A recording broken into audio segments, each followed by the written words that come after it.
This video is made with love for the days you might feel small or insignificant. Thanks for being here.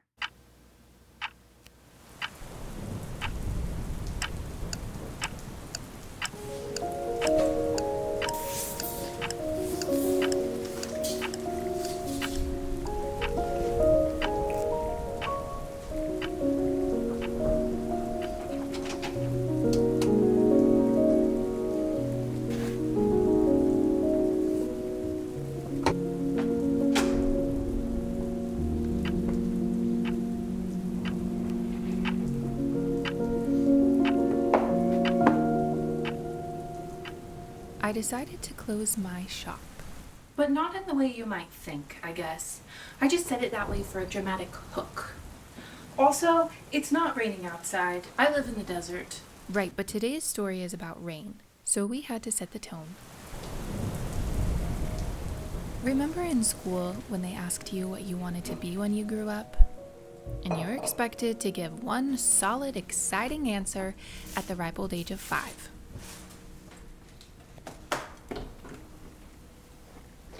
But never did it ever cross my mind that I could be multiple things.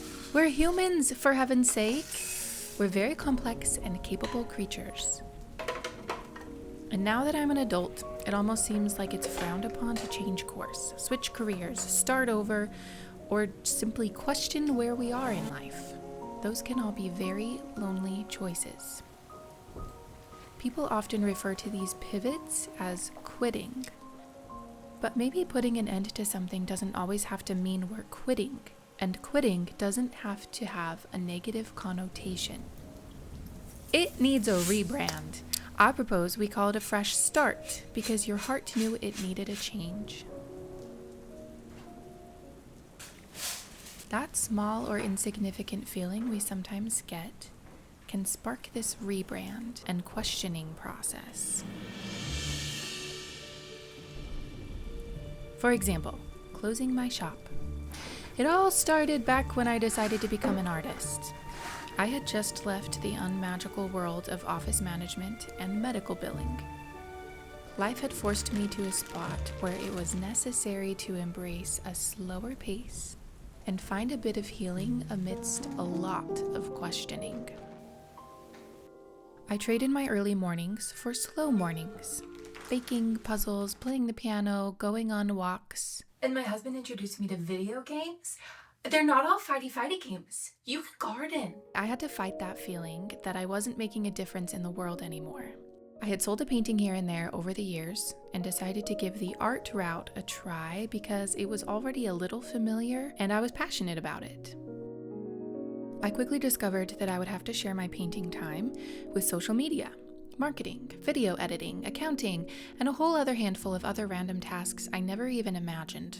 And if I can be honest, over these last couple years navigating it all, I've wondered if it's all worth it. I don't even care if it sounds cheesy. I had a little light in my heart that wanted to share the therapeutic benefits of art with the world. And not just my art, of course, and not just that art that is paint on a canvas. I mean it in a broader sense, the kind of art that is creation. Regardless of your art practice or medium, you have the innate ability to create things of beauty in your life.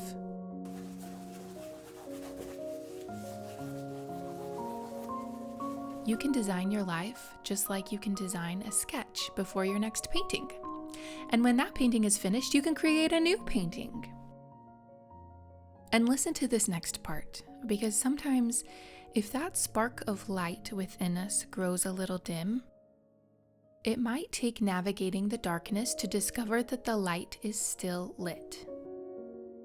Dim lights can be hard to see in bright places. That being said, I had forgotten that the goal was to slow down, so I decided to make some changes, and I've decided to close my shop intermittently and open it for a couple days every time I release a new story or painting so I can fully focus on creating and connecting. I just needed to rediscover the spark and make the pivots necessary. If you're feeling like life hasn't had purpose lately, I have 2 things to say. 1. I know you'll find your purposeful glimmer soon because life works in ups and downs like that. Where there's passion, there's purpose.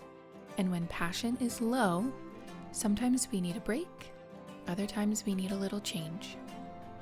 And 2, I wrote a story for you. Okay, cue the music, because here it is.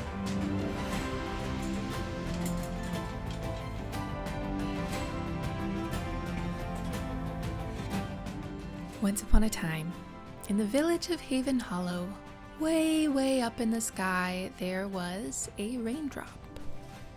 And this raindrop was waiting patiently with oh so much excitement for his time to shine. For he lived on a cumulonimbus.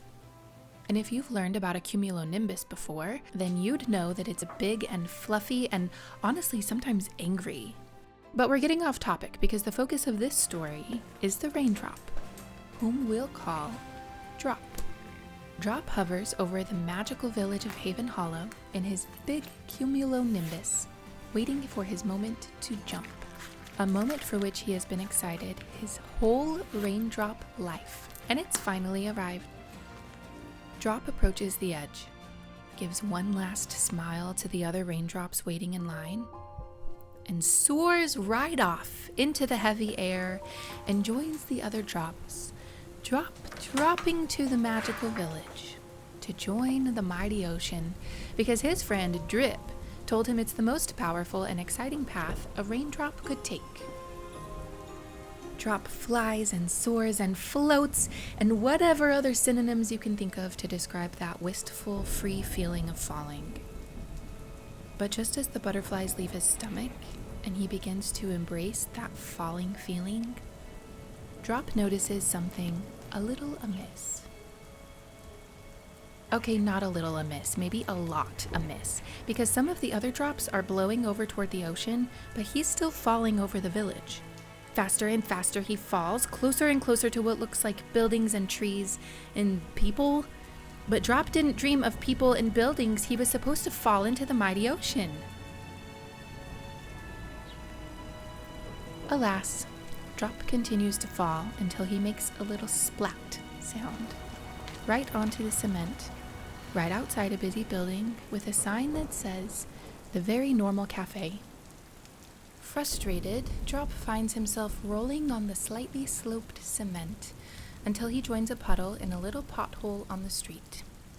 This is so not a mighty ocean, and Drop is so not happy. He sits in his frustration, because honestly, what else is he gonna do? It's not like he has legs to start a voyage to the ocean. So the frustration boils down to feelings of failure and a smidgen of shame and a whole lot of disappointment. Because apparently this is the new normal, and Drop looks up to the sky from whence he came and watches as his cumulonimbus drifts off. So the people leave the bustling town as night sets in and darkness encompasses the harsh realities of Drop's lost dreams, until he hears the chirping of one bird, and then 2 birds, and then a whole tree of birds as the sun rises and the people return.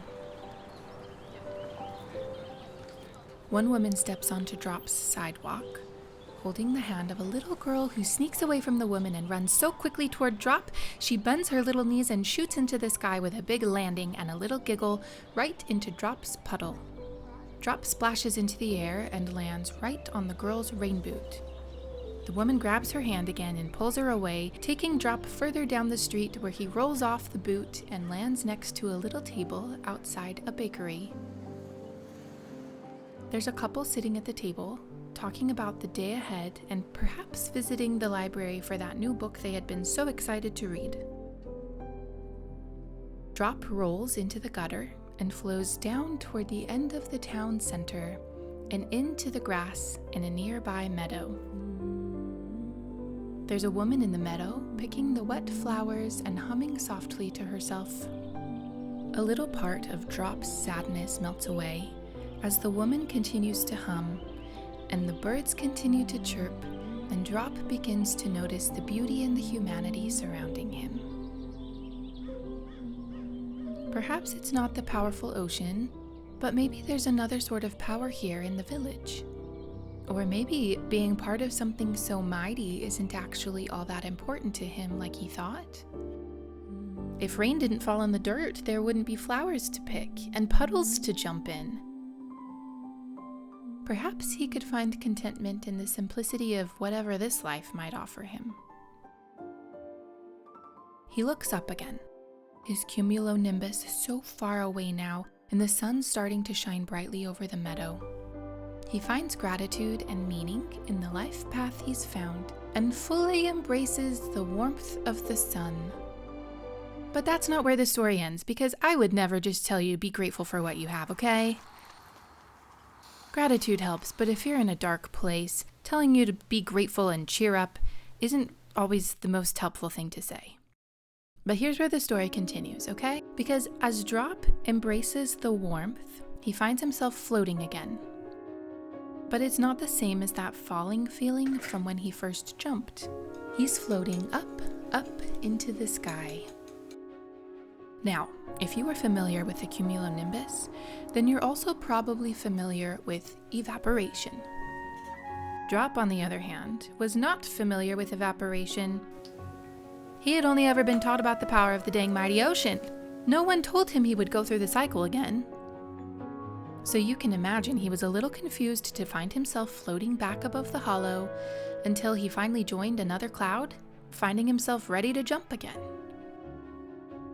Which is when the realization hit that perhaps his little raindrop life could have more than one purpose. Perhaps he could still join the mighty ocean and also a little rolling river maybe, or even visit the flowery meadow again. Because raindrops are important in so many places. And he could start over as many times as he chose to embrace the light of the sun and start anew, or sink into the dark earth and grow a flower. And you know what? Choosing to embrace the light and a little evaporation and starting the cycle over didn't mean he wasn't grateful for the pretty flowers in the meadow. And choosing to sink into the dark earth didn't mean he was giving into the darkness and giving up. There was a time and place for both of those choices. And he got to choose when to make each one. And I think that's a lovely thought.